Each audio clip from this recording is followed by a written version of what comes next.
Hey there, welcome. Wake up and smell the coffee. I just want to say how happy I am right now to be here, just shooting this, making some content. I've been saying for a long time that I'm going to be getting content out to you guys, and I haven't been. I'm sorry, I apologize. Just a lot been going on with me, my health, work, just not getting it done as well. So I apologize, but I want to keep you guys posted with what's happening with me. I want to make sure that I'm getting stuff out to you always, and so I'm going to try and make a concerted effort to do that. Thank you for being here.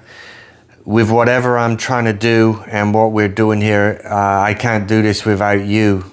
Trying to build a community, get people listening to what I'm talking about, and bouncing ideas off of each other. So please like, subscribe, comment. Please watch the things I've done before. I want you guys to get a little understanding of what I'm about and what I'm doing. And I've been trying to put out a good little bit of information, some nice little nuggets, pieces of the puzzle, some evidence that you can use to form understanding about this life, this world we're living in. And I want to push you guys to use your own brains, keep an open mind, do your own research.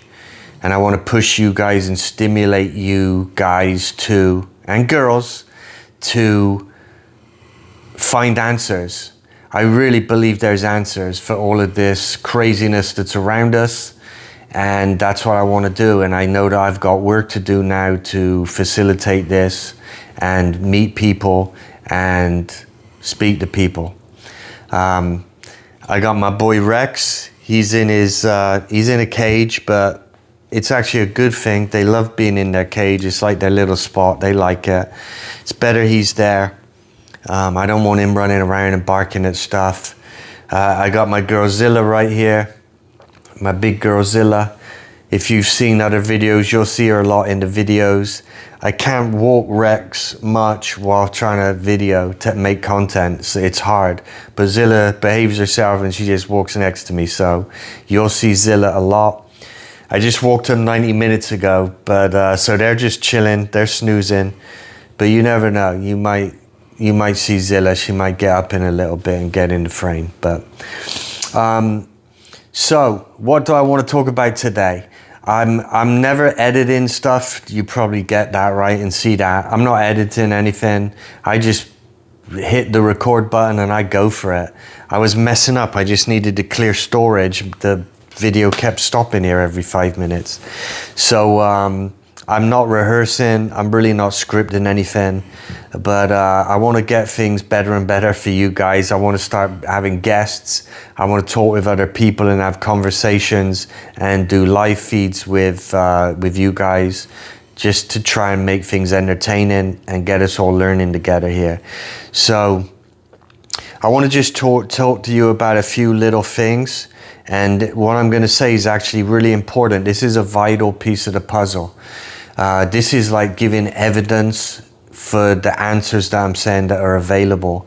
And I haven't been talking that open with you guys and sharing completely what I think about and what I think are answers about anything. But I'm gonna start just doing that. I got to, that's my work. And I just wanna start getting a little bit more direct with things and keep putting out content so that I can keep momentum and keep constant in my ideas and having conversations with you guys. So I want to share a guy. His name is Apollo. He has a channel, I know definitely on YouTube. He shaves his head bald. He's got a pretty decent size black beard. He has great guests on, so find his channel, look at his content. It's great. He has really good guests on. And I just wanted to elaborate on stuff that I saw on his channel. It was that good. He had a gentleman on. The guy was probably in his mid-60s, I'd guess. This guy had been in the mental health industry for 40 years, very experienced. He was dealing with the patients that had mental illness, real interaction, hands-on, a lot of FaceTime with these people. He wasn't a medical doctor or a psychiatrist. The doctors and the psychiatrists were in charge of the patients, and they were like above him. They were in charge of the ward and the patients. But those people really didn't have much interaction with the mental health patients. They would just prescribe the medication for them, review medications, and do probably like monthly check-ins, right? But this guy would run the wards. He was legitimately wanted to do a good job for the patients. He wanted to better them. He wanted them to get well from whatever issues they had. And so he would make sure they were happy themselves, that they were healthy and not harming others or themselves. And just, he wanted to understand the patients and try and help them. And he had a lot of day-to-day interactions with these people. He would get the chance to speak privately with them often. He would get the chance to interact with them in groups. He knew everything about what was going on in the hospitals and the wards and what was happening to the patients and what the patients were thinking about things. So what I wanted to share with you guys is what he was dealing with predominantly was schizophrenia, paranoid schizophrenia in the patients. And it wasn't always extreme, but I'm believing from what I'm hearing, what I know about things, and what I learned from this guy is that with paranoid schizophrenia, a lot of the manifestations of that ailment is that you hear voices. You feel like people are talking to you, that there's things happening around you. That's why it's paranoia, it's anxiety. And so that's the kind of backdrop to my conversation with you right now. Now, I'm going to go in a lot of different directions here, and I'm going to ramble, but hopefully I'll tie it all together and it will make sense.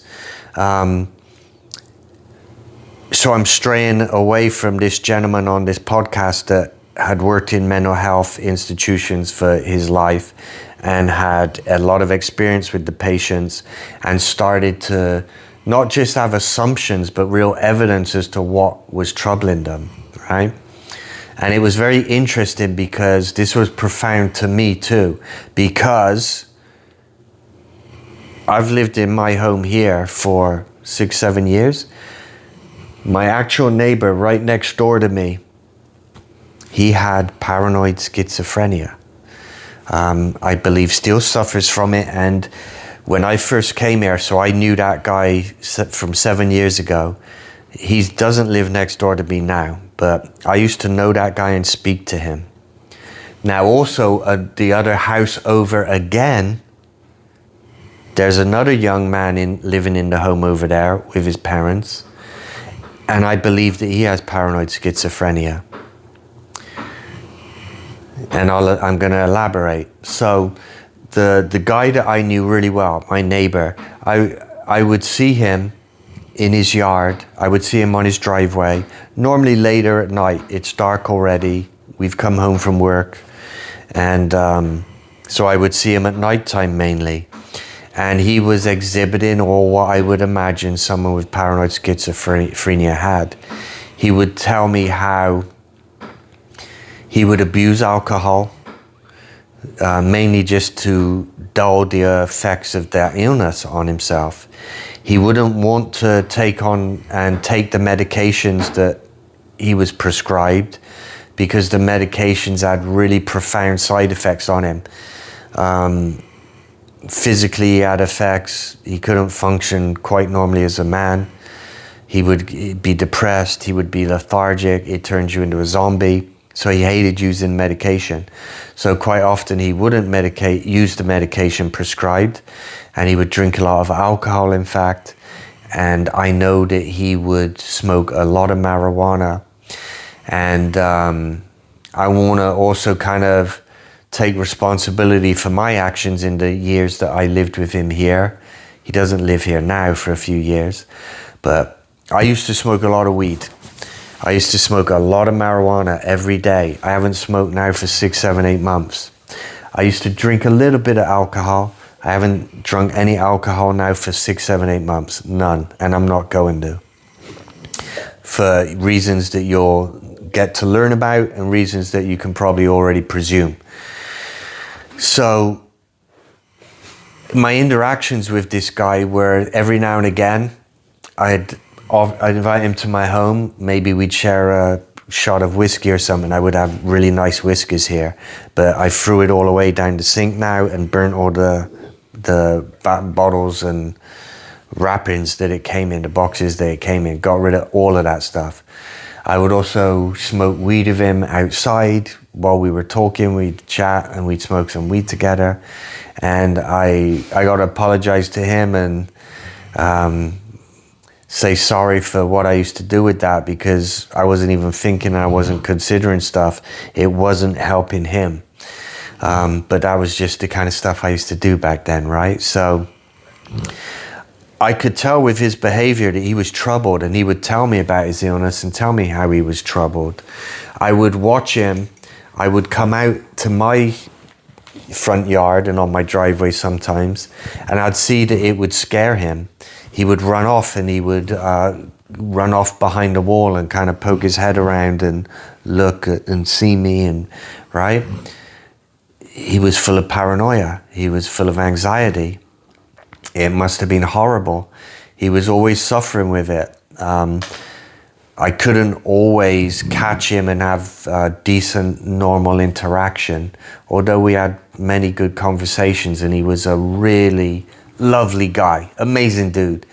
So I dealt with a guy with paranoid schizophrenia next door to me, and I saw what that was like. He would tell me how he would be hiding from things. He would think things were following him. He would think that things were in the corner of the room watching him, okay? You know, like stuff in the shadows. And he didn't elaborate and talk to me as to whether he heard voices and had conversations internally with voices. But if I ever get the opportunity and it's an okay time, I'm gonna speak to him about that, if he's okay with that and he wants to share, because I've got questions about that now that it just interests me. And if he wants to share, I'd love to learn from him a little more. All right. And I also, the house over again from my neighbor, so another house over, I don't know if I just shared this earlier, I'm forgetting, but there's a young man in that house that I'm sure has paranoid schizophrenia. He lives with his parents there also, but I think that guy, I smell a lot of weed, and I'm presuming it's coming from that home. And I don't know whether he drinks in that house, that gentleman, but I first saw that young guy maybe when he was, say, 20, let's say 20. And he was a regular, nice looking guy. He was like, say, 6 foot tall, really slim and healthy, would run around, was quick. The way he moved was very normal, and he was quick with his mind. He was sharp with his physicality. He could run fast. I would watch him sometimes chase his dog down when his dog had got run out and was gone up the blocks, and he would go find his dog, you know, and he was sharp. I've seen that guy go downhill drastically. And I don't mean to gossip, but I'm just trying to share a story with you because it's important. So I saw that young gentleman change. His personality changed. He became a different person. He no longer cared about himself physically. He put on a lot more weight. He's only probably, I'm imagining, like 26, 27 now. He's not an old guy. He should still be lean and light. But he put on a lot of weight. He doesn't move good now. His skin looks horrible and dirty. I don't think he's washing himself. He doesn't care at all about his appearance like he used to. He cuts his hair himself now and leaves patches of hair. The rest is shaved bald, and then there's lumps of hair. He's just not healthy. He's clearly suffering, poor guy. He's definitely got mental health issues. I'll see this guy walking up and down the streets with no shoes on. I'll see him walking up and down the streets just in boxer shorts. And I'm talking about late at night. It's not so cold where I live. But still, wintertime, it gets a little chilly. Never gets freezing cold or that cold, but it's chilly. And he would walk around bare feet, dirty, with boxer shorts on only. And then it culminated to a point, maybe 2 months back, I would see him in his driveway standing on the street and stuff naked and clearly troubled. And then I was catching him. I'd be walking my dogs around the block and he's walking around the whole entire neighborhood naked. And I know that he had maybe been in and out of mental hospitals, right? So especially when he was walking around naked, I didn't make any calls, but I was getting a little concerned because I've got two teenage daughters that live with me here. So I don't want anything untoward to happen. When people are suffering from paranoid schizophrenia, stuff like that, sometimes bad things happen. So I was keeping an eye out. Some neighbors did make some calls, obviously, because I know that the authorities came and they did take him away. And I believe he spent a week in an institution. But if you're not doing anything too wrong, if you're not committing crimes, he's an adult and he was signed out. So after at least maybe less than a week, he's back again. And he's already walking around just with no shoes and just like a dirty blanket and nothing else, So he's still troubled. But I just wanted to say these things quickly because I wanted to just show you what's going on with these people and how I clearly saw that young man go from being very normal, a very outgoing, social type person that had friends, that cared about his appearance and had a very healthy appearance, and then his personality completely changed over a 2-3 year span. I saw that. He didn't care about his appearance whatsoever. He didn't socialize anymore. Complete change of a person. I witnessed that. And I obviously witnessed my neighbor directly with me, who was a little bit older, and he told me about his troubles, right? So now let me go back to this guy that had 40 years experience working with patients in mental health. And I wish I could get it to you, but like this guy now has gone out of the institutions, and I'll elaborate on that. And he's now got his own websites. He's got his own place. I suppose he's got maybe a building or buildings where he has a practice and he helps people with mental issues because he feels that he can help these people now with his own expertise and his own sincere care for them, that he thinks he can bring relief to them and actually help them, okay? Because what I'm telling you is that in these mental institutions, and this is also a major part of the puzzle, my dog's starting to dream, a major part of all this puzzle around us is we're living in a world which is completely in itself insane. Our government's not helping. The organizations around us that say do certain things for us are doing the exact opposite, right? You go to the doctor or you go for healthcare, they actually don't even really know how to care for people. And a lot of the things they're doing are gonna make you ill and help kill you. If you think I'm wrong about that, please start doing your own research because it's real. So what this guy noticed, right, was that all of these people with the paranoid schizophrenia were having voices and conversations because they were talking to themselves or talking to people, talking to voices in them, right? Now, in the mental illness realm and industry and psychiatric industry, psychiatrists, I believe that they don't even do any research really into what's happening with the patients. There's no real research done on it. If there was, they would probably act very different. So what this guy concluded was that in the psychiatric realm, all that is said about people with paranoid schizophrenia and people that are hearing voices is that it's all in their mind and that they're having delusions. Okay? So they're just mentally ill and they got issues in their head and it's all their fault and it's just them. And they're having delusions. And that is the stance of the mental health industry, I believe. Right? And just a quick side note here about psychiatric or psychiatry.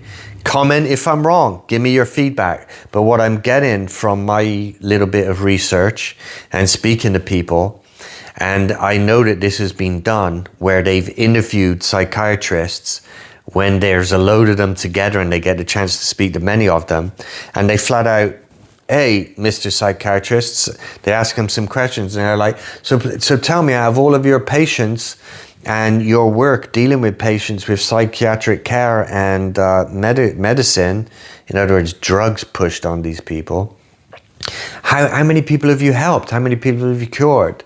What feedback have you got on that? They all say 0. I shouldn't give that sign. I don't like that sign. 0. I don't think any psychiatrist has ever cured their patients of anything. I think that's what it is in the psychiatric field. That's nuts. Basically, all that the psychiatrists do basically is prescribe care in the form of prescription medicine. So drugs to try and help and alleviate the symptoms that these patients describe. So this gentleman that was working in the mental health industry for all those years, he had been noticing that it wasn't a solution, and he watched it year after year after year. So he would have a great involvement with the mentally ill people himself. So he started to, over the years, care for them himself by being a diligent, normal, smart person. He would listen to them, take mental note of what they were telling him, and he pieced together his own thesis. And he proved it to himself. He proved it to me. He proved it to others when he tells his story.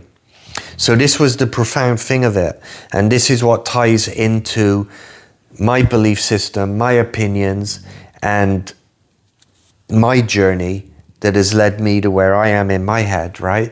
So what he found, and this is what everybody finds, I believe, unless you're, and this is my opinion, but unless you're just in the medical field and you're not really choosing to see the light and see what's really happening.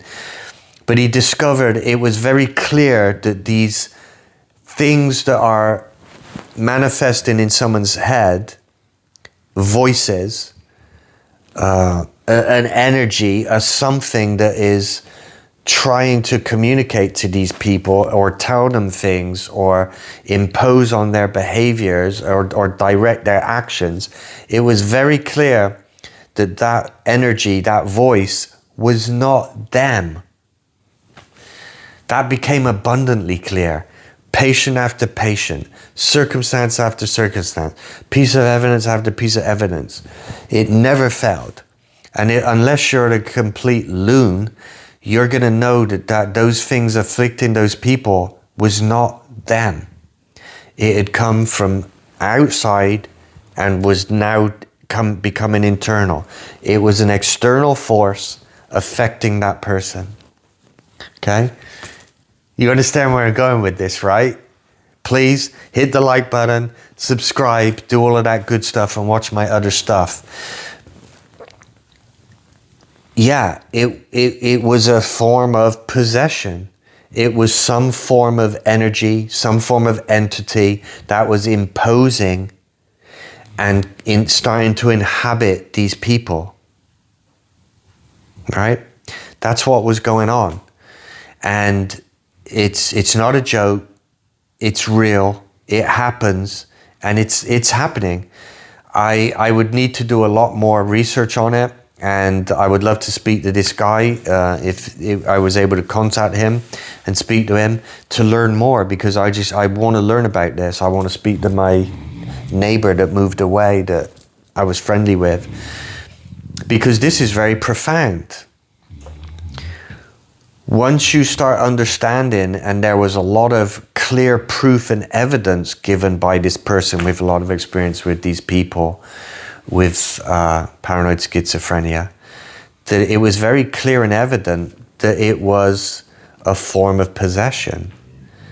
I'd have to look into each case more and review that gentleman that I had seen, what he was saying, review what he was saying, but probably it was multiple entities in there, not just one, right? That's how it happens.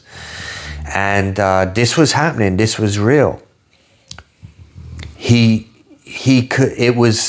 became very evident that these voices in the people's head had information that no one could have.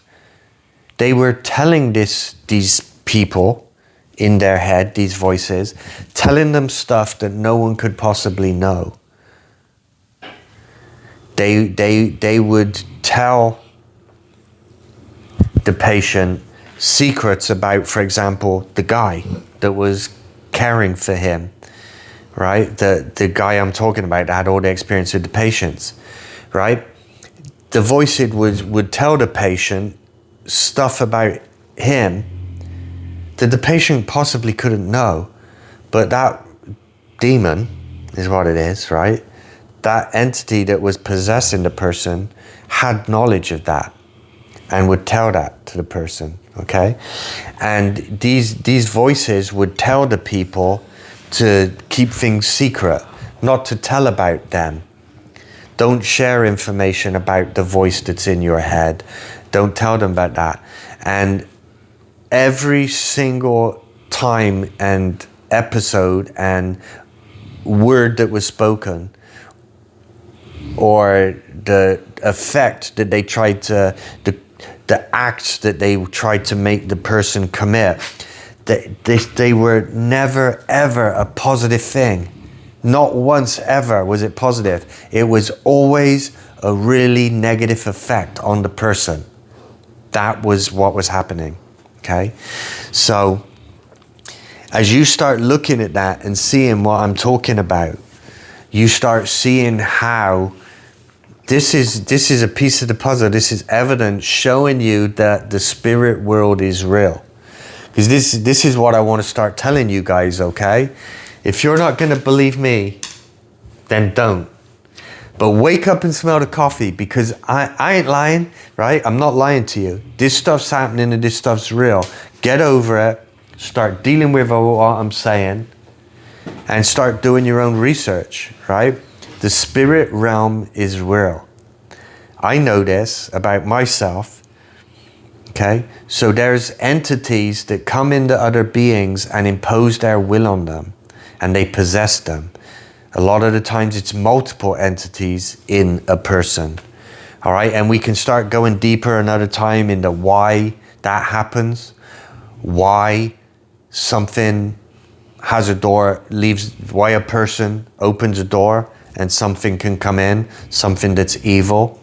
And this happens regular, okay? I'm gonna start talking to you and hopefully have guests on, people that I can have conversations with that you can hear and listen to, because all of this stuff's real, okay? I have pastor friends. I know people that have done deliverance work. There's plenty of documented exorcisms and evidence on exorcisms, right? And deliverance work.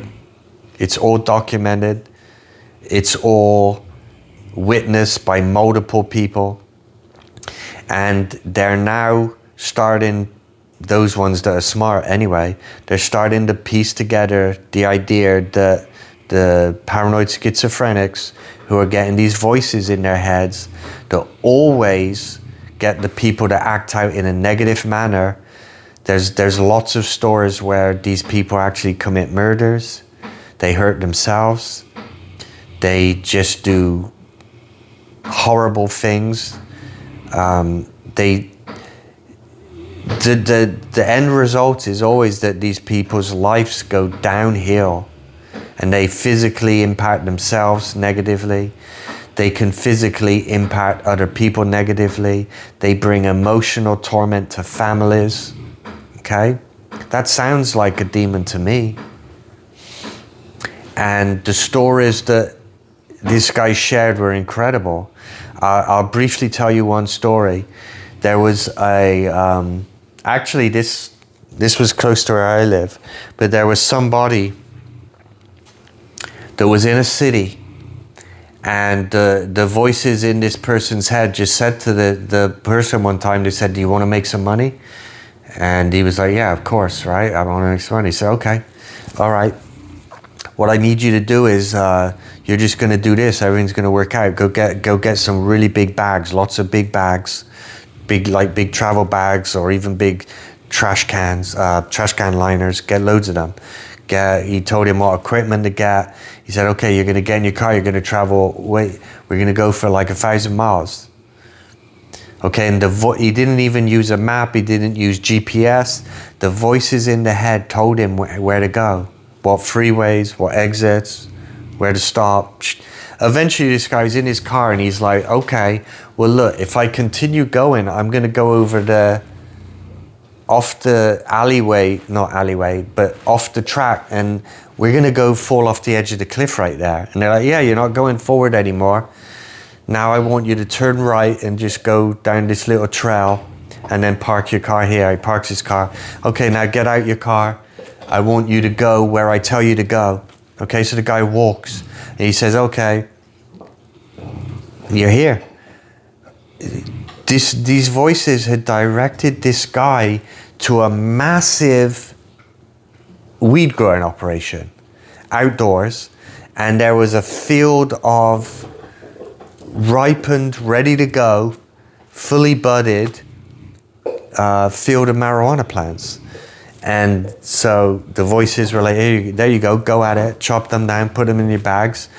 And he was like, "Okay, well, what am I going to do with this?" "Okay, I got the plants." And he said, "It's okay. I already know where you're gonna be able to sell this stuff. I want you to go to this place." I forget what it was. It was maybe like a school university campus. The guy didn't even have to do nothing. He just had to go to a certain place, and the people were there, and they were basically asking and took it all. This guy started making a ton of money selling raw, not even probably trimmed marijuana. He was selling bags of it. He was making money.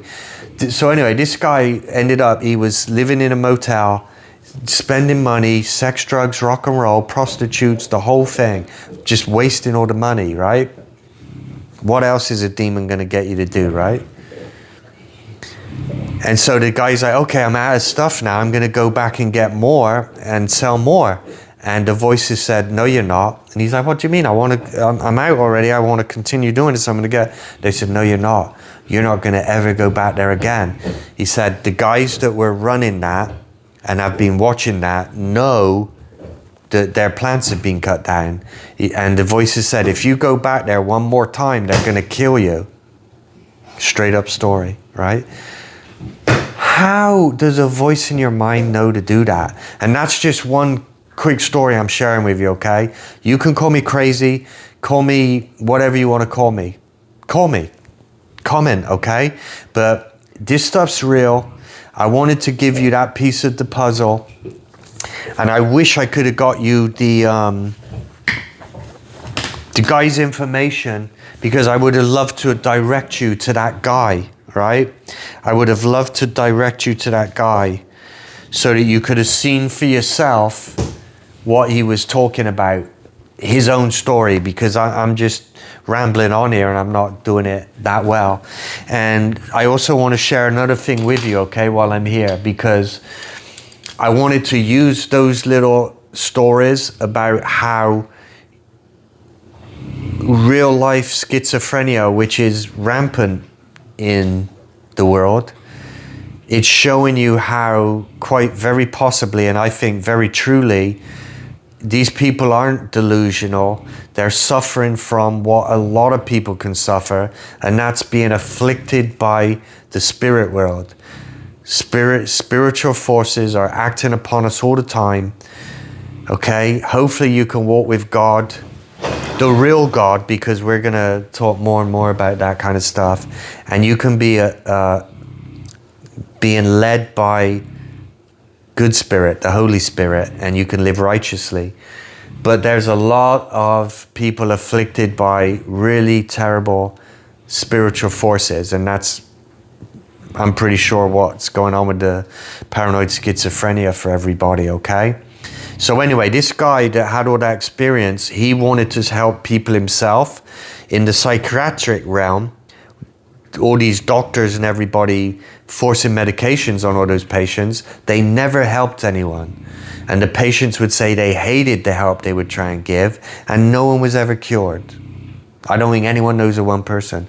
But now this guy that I was telling you the story about, who now helps all these people himself, he got results. He got results.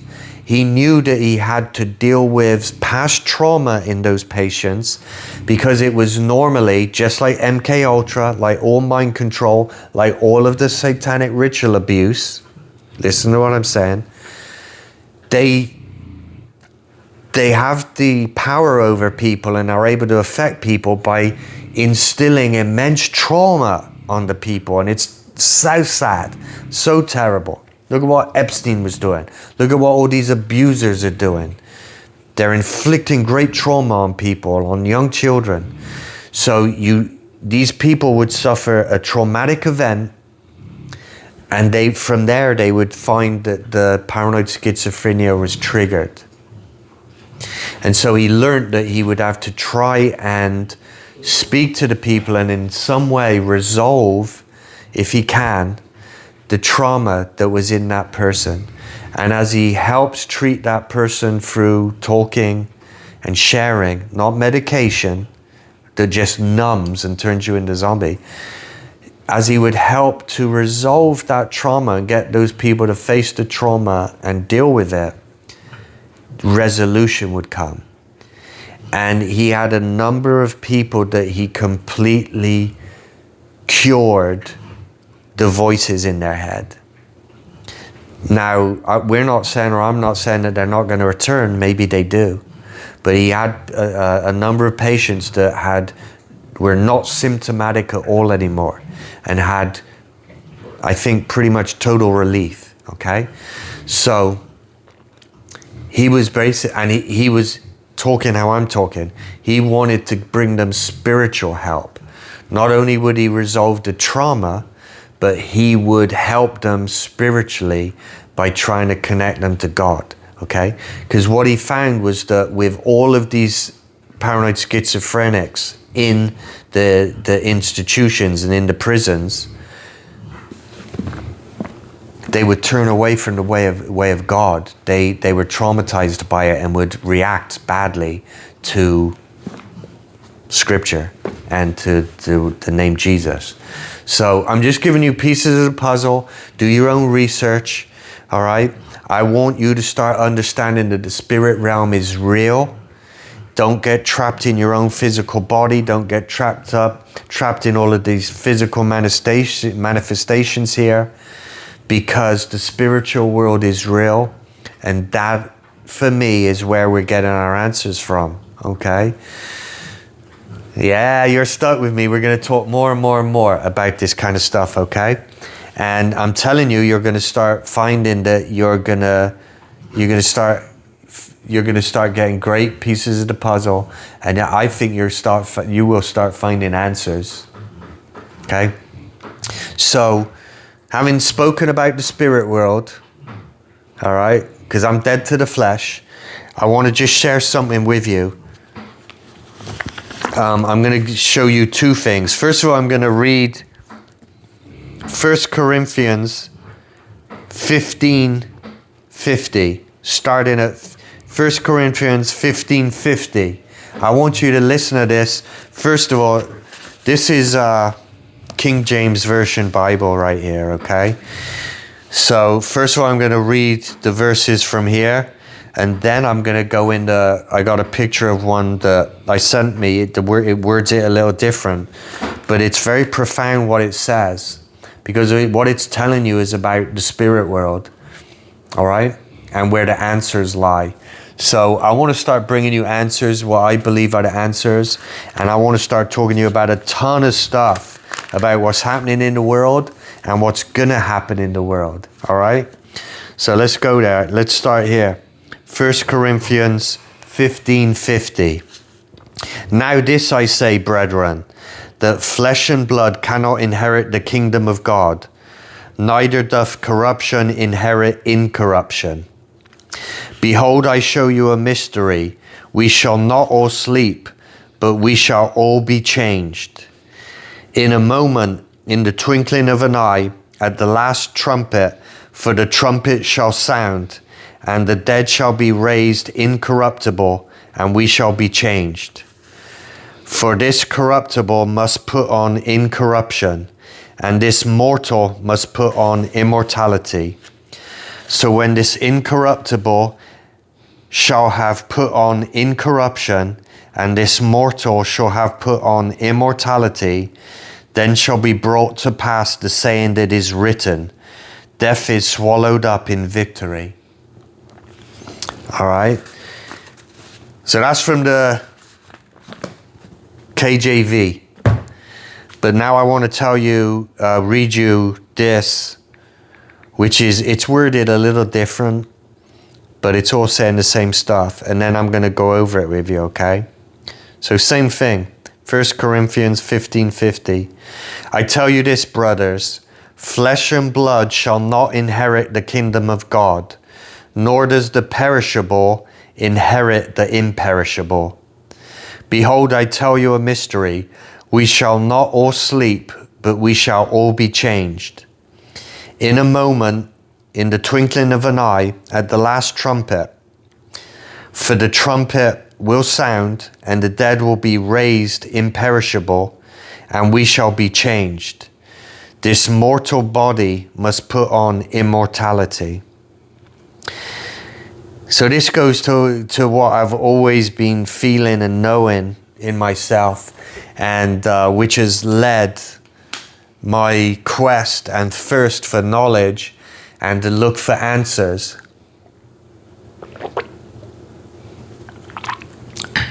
So what I think this is saying, and tell me in the comments, okay? But look, what I think this is saying is just what I was saying earlier. Don't invest in this mortal world in money, worrying about your vanity, your pride, caring about how you look so much, okay? Worry about your heart. What you're doing to help others. What kind of character do you have? What integrity do you have? What love do you have for people? Not just your sons and daughters. That's easy. I'm always going to love my daughters. But what love do you have for a stranger? Okay?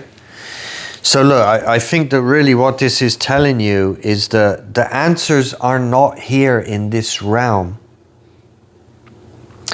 In every aspect of the scriptures that I look at, all of the wisdom in there, it's all telling you to die to the flesh. It's all telling you to not invest in the now, meaning in this body, in the mortal, in your house, your castle, in your fast cars, in the money in your bank. It means nothing, okay? The flesh and blood shall not inherit the kingdom of God. Okay? The flesh is just going to turn back to dust. Okay? The flesh will perish. The flesh will rot. What's up, Zeus? Hi, gorgeous. I knew you would make a visit. Come sit. Come sit, gorgeous. Don't knock the camera. Come sit. I was just getting into it good as well right there. Okay, don't knock the camera. Zeus, go by. So, it's really telling you very clearly here. Flesh and blood is not going to go to the next kingdom. All right? When Lord God returns again, when Jesus Christ returns again, and I believe he's coming real soon, because this world is in a real mess. So when Jesus returns again, life is going to change dramatically. We're not going to be like this. I don't want to be like this. I'm done with all of this. Okay? The flesh is not moving on. The flesh will not inherit the kingdom. Okay? All right? We shall not all sleep, but we shall all be changed. Okay? Some of us are never going to die. We're not going to be asleep. We're not going to be dead. We're going to be changed in a moment, in the twinkling of an eye. All right?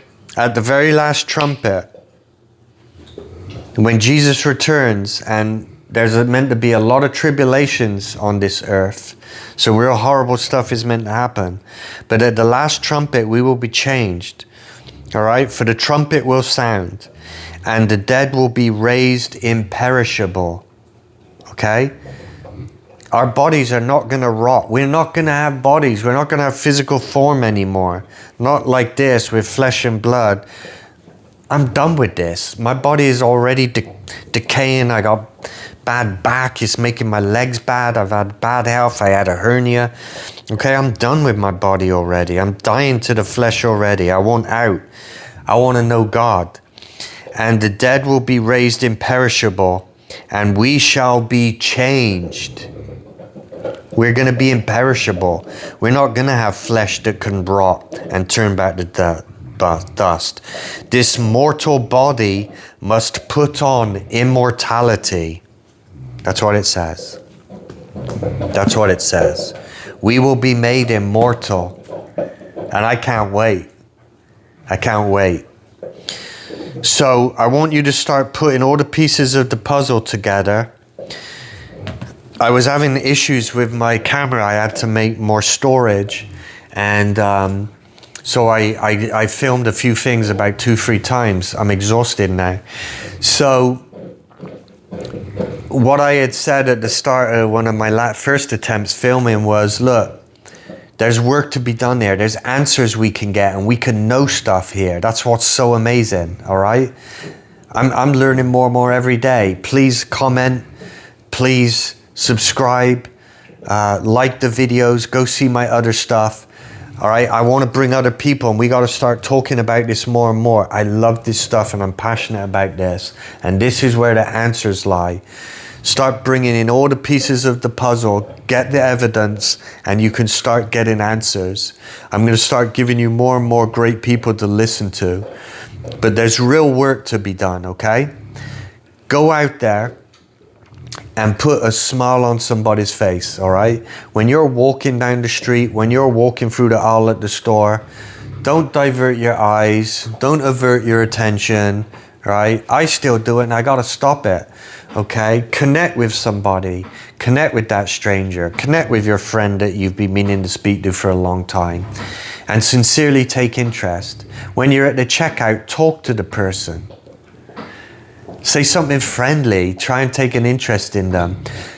I always work from humor. I love humor, and I'm going to start making some content that's got a lot of humor in it in the future. That's what I want to do, okay? So get out there. Smile at somebody, put a smile on someone's face. I'm so glad you got a chance to see Zilla. I'm going to do a lot of more videos with her. And from the bottom of my heart, thank you so much for being here. It means the world to me to be able to connect to you guys. And I'm going to keep doing this, okay? So stay strong. Spend a lot of time with your loved ones. Have a great time with all the people you love and care for. And have a great time with strangers as well. Make new friends, all right? So until I see you again, stay strong. Say your prayers. Wake up and smell the coffee.